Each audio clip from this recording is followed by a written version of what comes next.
আমি 2025 চনৰ পঞ্চায়ত নিৰ্বাচনত ৰাইজৰ দলৰ একেবাৰে কম প্ৰাৰ্থী দিম, একেবাৰে সীমিত সংখ্যক প্ৰাৰ্থীকে আমি দিম। কেইটামান বিধানসভা সমষ্টিৰ কেইটামান পঞ্চায়ত আৰু জিলা পৰিষদ আৰু আঞ্চলিক পঞ্চায়ততহে আমি প্ৰাৰ্থী থিয় কৰাম। তাৰ কাৰণটো হ'ল যে বিজেপি আৰু এজেপি একলগ হৈ নিৰ্বাচন খেলিছে, আমি কিন্তু ভাগে ভাগে ইলেকশ্যন খেলিছোঁ। আমি যদি ভাগে ভাগে ইলেকশ্যন খেলোঁ, বিৰোধী ঐক্যমঞ্চ কংগ্ৰেছে যদি বেলেগে খেলে, ৰাইজৰ দলে যদি বেলেগে খেলে, তেতিয়াহ'লে বিজেপি আৰু এজেপি জিকিব।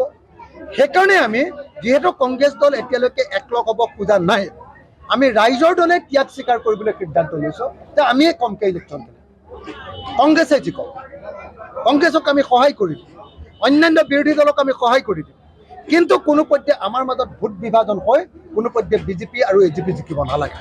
সেইকাৰণে মই এই মুহূৰ্তত আপোনালোকক সকলোকে ক'ব খুজিছোঁ, সংবাদ মাধ্যমৰ জৰিয়তে অসমবাসী ৰাইজক ক'ব খুজিছোঁ যে ৰাইজৰ দলে সিদ্ধান্ত গ্ৰহণ কৰিছে, যোৱা পৰহিৰ কৰ্ণধাৰ সমিতিৰ মিটিঙত সিদ্ধান্ত গ্ৰহণ কৰিছে যে ৰাইজৰ দলে এইবাৰ সীমিত আসনতহে পঞ্চায়তত নিৰ্বাচন খেলিব।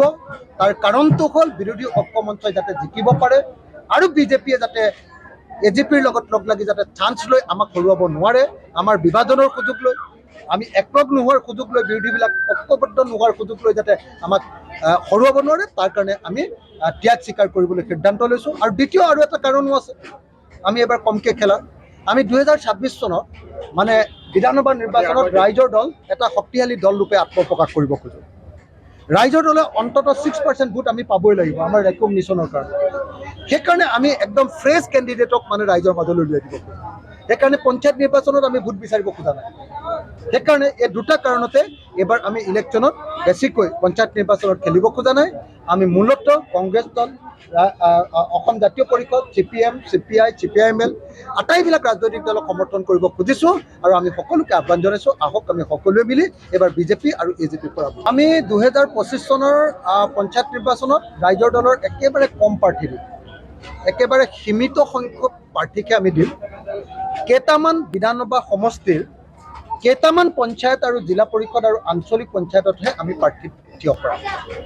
তাৰ কাৰণটো হ'ল যে বিজেপি আৰু এজেপি একলগ হৈ নিৰ্বাচন খেলিছে, আমি কিন্তু ভাগে ভাগে ইলেকশ্যন খেলিছোঁ। আমি যদি ভাগে ভাগে ইলেকশ্যন খেলোঁ, বিৰোধী ঐক্যমঞ্চ কংগ্ৰেছে যদি বেলেগে খেলে, ৰাইজৰ দলে যদি বেলেগে খেলে, তেতিয়াহ'লে বিজেপি আৰু এজেপি জিকিব। সেইকাৰণে আমি যিহেতু কংগ্ৰেছ দল এতিয়ালৈকে একলগ হ'ব খোজা নাই, আমি ৰাইজৰ দলে ত্যাগ স্বীকাৰ কৰিবলৈ সিদ্ধান্ত লৈছোঁ যে আমিয়ে কমকৈ ইলেকশ্যন খেলিম, কংগ্ৰেছে জিকক। কংগ্ৰেছক আমি সহায় কৰি দিম, অন্যান্য বিৰোধী দলক আমি সহায় কৰি দিম। যিকোনো খবৰৰ বাবে যোগাযোগ কৰক 7099017330 লগতে 7099017110 নম্বৰত।